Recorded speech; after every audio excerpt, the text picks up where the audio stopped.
Well, our subject today is script writing, which ordinarily would appear to be a very simple matter.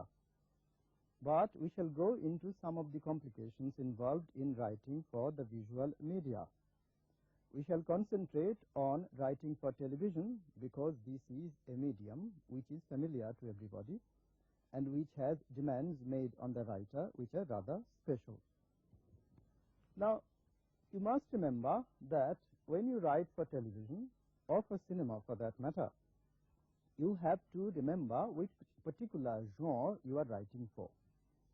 You may be writing a documentary, you may be writing a short story, you may be writing a dramatized TV play, meaning a serial or a complete episode in itself, or you may write for an illustrated lecture. There are many other genres which I have avoided.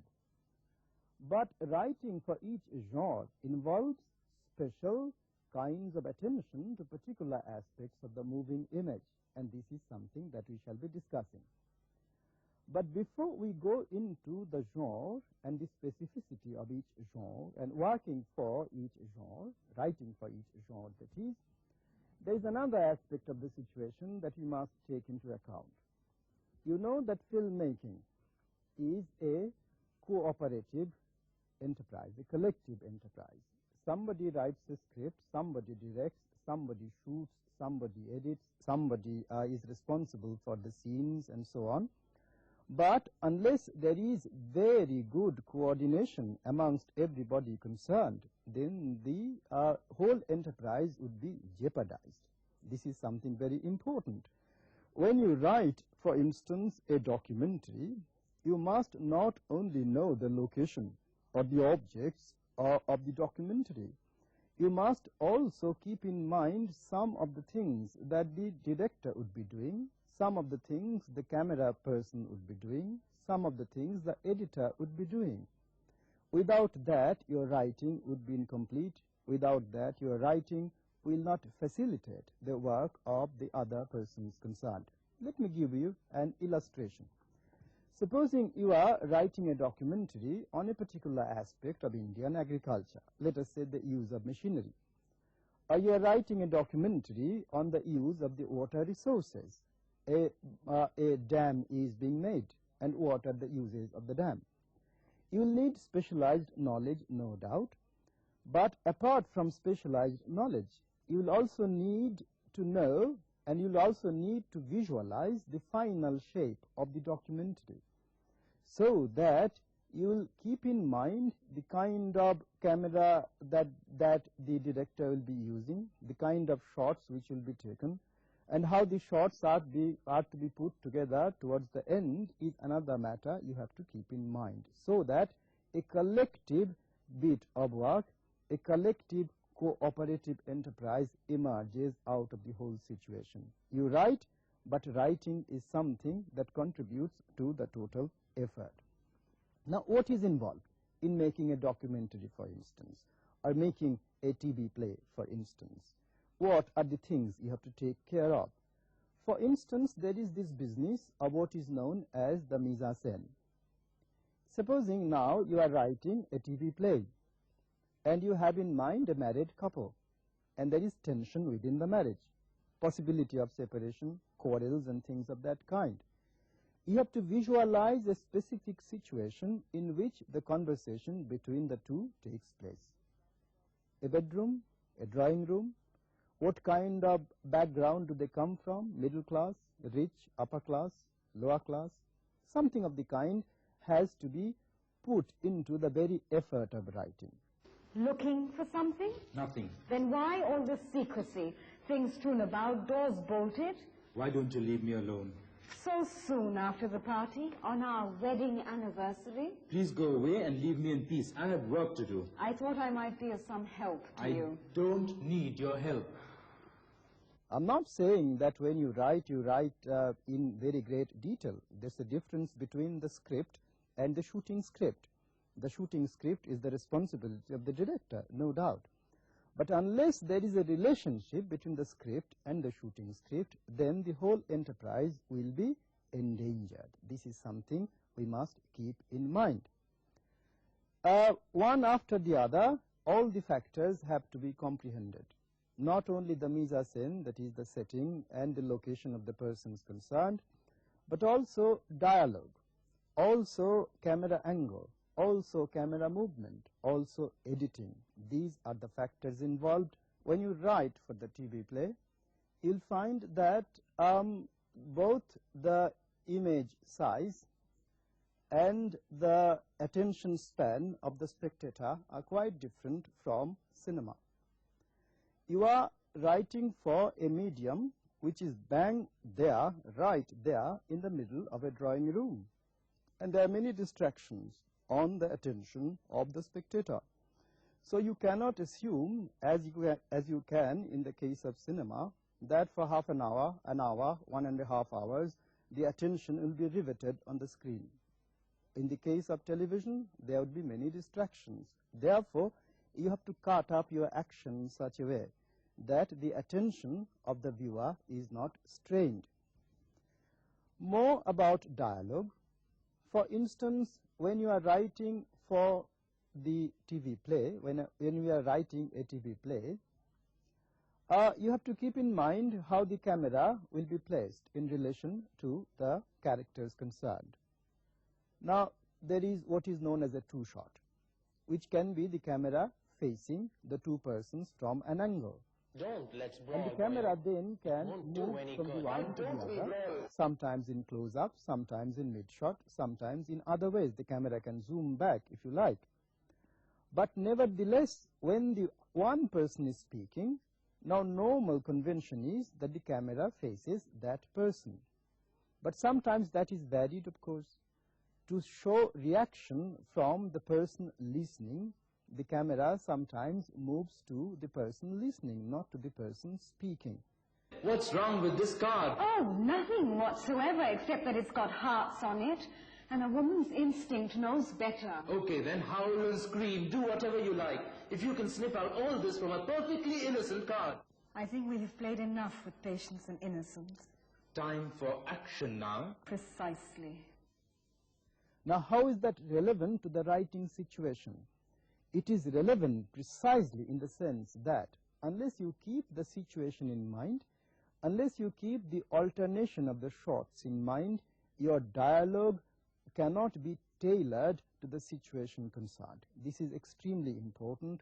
Therefore, keep that absolutely clearly in mind, that when you write for TV, you write much briefer, much shorter, much more succinct dialogue, so that the attention of the viewer is riveted on what is happening. It is needless to say that in television, for instance, much more close-up is used than in cinema. On a large screen, you can see a great many details. You can show a great many details, which are almost impossible and very difficult sometimes on the small screen. Now, that too has to be kept in mind. And this is not only important for visualizing the scene, but also important for writing dialogue itself. That is my point. In a particular genre, in a particular medium, one aspect of the creative work, merely writing, cannot be separated from other aspects.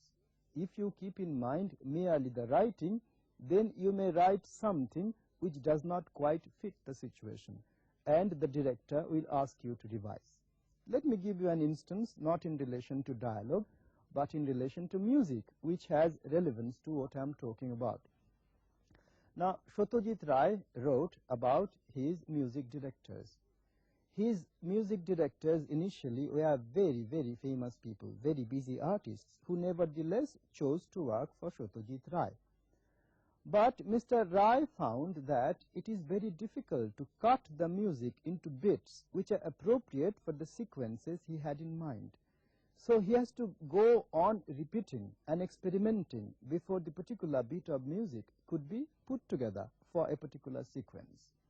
Now, similarly with writing, unless you keep in mind the alternation of the viewpoint of the camera, unless you keep in mind the kind of movement that the camera will describe, unless you keep in mind what the end product will look like after editing, then writing itself becomes a very difficult task. So the writing must be tailored to the total demand of the situation. Let us now move into another area of writing for cinema and for television. We have said that writing a documentary is a different kind of task from writing a short story. In the case of the documentary, for instance, realism is a primary demand. What you write for has to be true, has to be authentic, has to be relevant. But in the case of the short story, what are the demands of realism on your depiction of the scenes concerned? How do you write, keeping realism in mind? Here, normal practice would be, or the normal expectation would be, that if you put dialogue in the mouth of a person, then that person must speak in a way which rings true, according to the social context, according to the familial context, according to the language community in which that person is a participant. Let me give you an example. Let us say we are trying to write a short story based on the single assertion that Radha is a very good girl. Now, when I utter that sentence, it has a meaning for anybody who understands this particular sentence. But if you want to translate into visual terms, then you face a number of difficulties. What kind of background does Radha come from? Does she come from the rich classes, from the upper middle class, from the lower middle class, from the working class, from the laboring poor? Because the notion of a very good girl will vary in terms of consequences according to the social background that you envisage. Supposing Radha comes from a poor laboring family, then what would be the realistic definition of a very good girl? Does Radha help her mother? But before that, you have to decide how old is Radha, 5, 6, 7, 8, 9, 10, 20, 25, whatever the age is. You see, writing for the visual media involves working out the consequences of such general propositions. Supposing our Radha is 12, she comes from the middle class, and we have to establish in visual terms that she is a very good girl. Then our knowledge of middle class background will tell us that there are particular kinds of things Radha is supposed to do as a very good girl. She goes to school regularly, she is clean, she obeys her parents, she never quarrels or hardly ever quarrels with her peers. She takes care of any younger member of the family that could be there, and so on and so forth. So in constructing images, if you are writing a short story in terms of the moving image, you have to take care of the consequences of your general proposition. In visual terms, you have to demonstrate that your linkage with reality is firm, that the viewer's expectations of authenticity are being met. This is one major criterion. But along with the demand of realism, when you are writing for the visual media, you have to remember something else, another set of demands. Now, there cannot be any absolute realism. Think of what is involved in presenting an image. Supposing you are taking a close-up of Radha. In terms of our ordinary visual experience, can you say that we see Radha very often in close-up?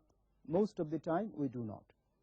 We see Radha in terms of her location in a particular spot, in terms of her relationship to other people all the time. But what the visual media do is to take up bits and pieces and put them together in a way which makes sense in terms of realism, the demands of which you are going to meet. So, in a sense, the visual media cannot be realistic in the sense in which our eyes can see. Very often there are distortions. Very often there are enlargements and contractions which the visual media are able to achieve. And this is something that in real life situations we do not very often see. When you go to a picture and you see a face, for instance, of the hero or the heroine, you will see a 6-foot long face, and that is something you never see in real life. So the visual media are able to tinker with reality in a fashion which distances it from real life. This is something we must remember.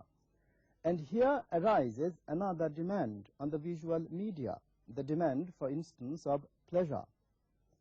What we want to see from visual media, from cinema and from television, is not only true to life authenticity, but we also want to be pleased by, to be made happy by what we see.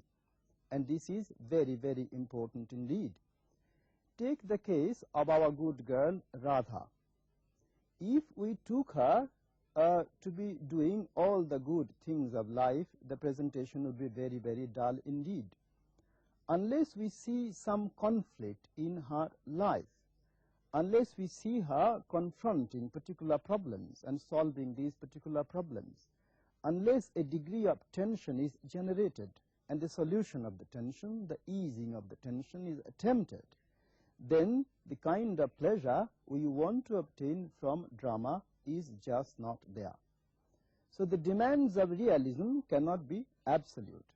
There is the other demand, sometimes the contrary demand of pleasure. And pleasure is a very problematic category indeed when we are talking about creative work for the visual media. And this is something that we want to discuss in some detail. Now, we have said that the demands on the script writer are contradictory. On the one side, there are the demands of realism, and on the other side, there are the demands of pleasure.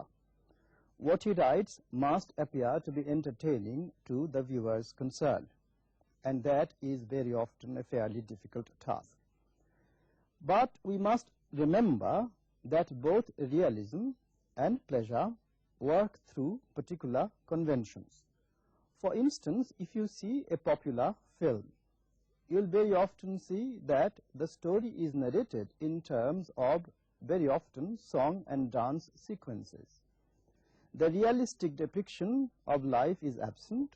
Instead, what we get is a particular kind of rhythm, a particular kind of lyric, and related to the rhythm and the lyric, there is a very carefully constructed choreography through which the story is told, or sentiments are conveyed, or an emotional situation is conveyed to you.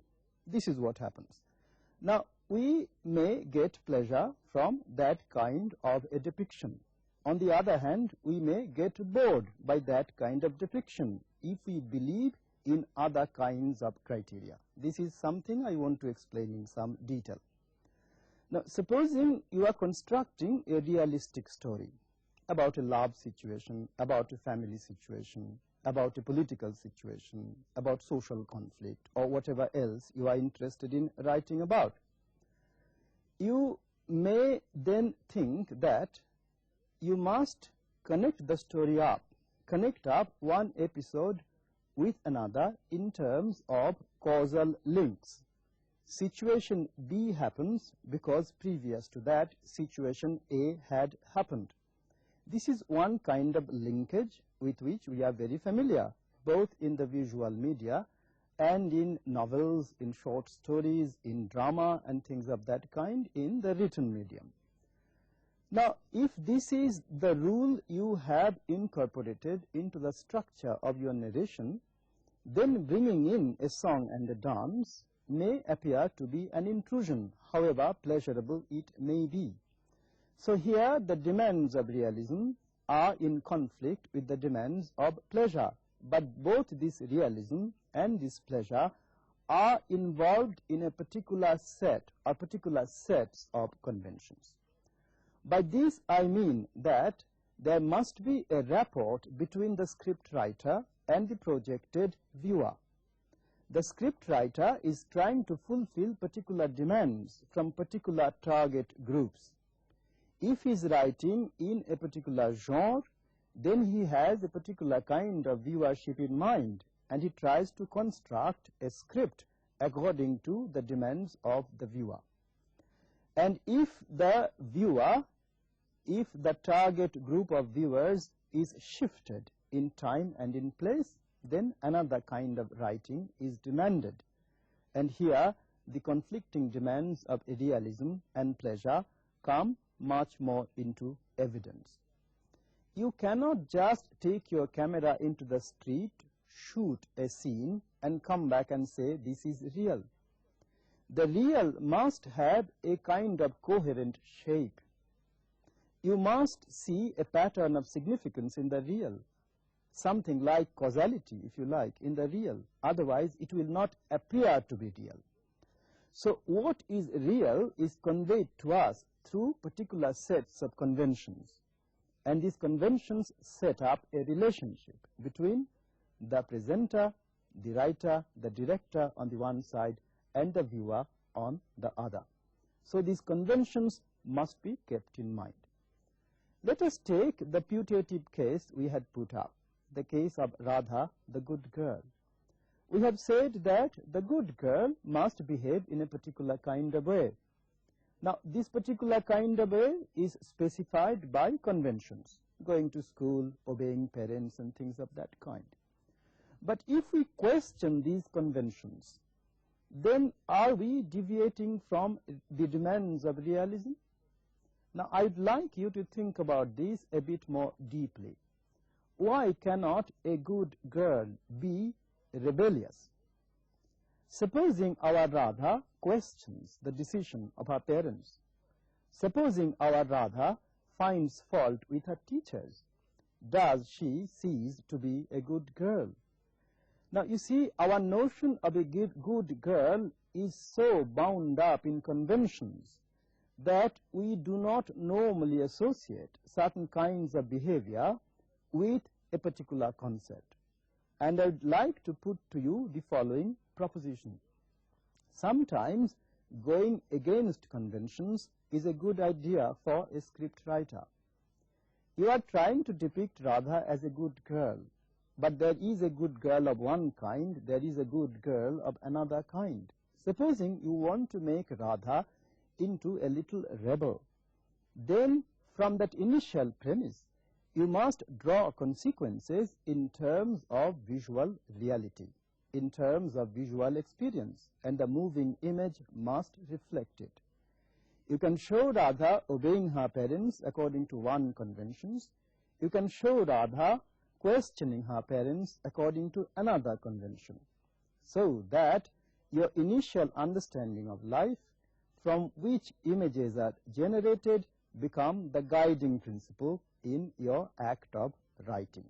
Now, this is something very important, the implications of which are enormous for any kind of creative work in general. The last point I want to make about writing for cinema and television can be best illustrated by actual practice that has taken place. You have all heard of Satyajit Ray and his Pathir Panchali. When Pathir Panchali was being made in the early 50s, the director decided that the best way to depict what he had in mind was to take the camera and the crew out into the fields, into the village, and to shoot in natural light, in natural surroundings. Now, this was something of a technical break in Indian cinema, not only in terms of the meaning of the moving image, but also in terms of actual practice of shooting. Before that, most of the shooting was done in the studio or in artificial environments.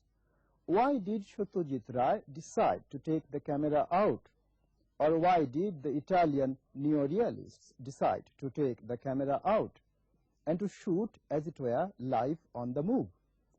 Because they were interested in depicting a particular kind of reality which could not be constructed, which could not be represented in terms of the conventions within the studio. So that both Satyajit Ray and someone like Vittorio De Sica were trying to break the conventions through which cinema had been made so far. And that is a very important point to keep in mind when one is writing for cinema or for television.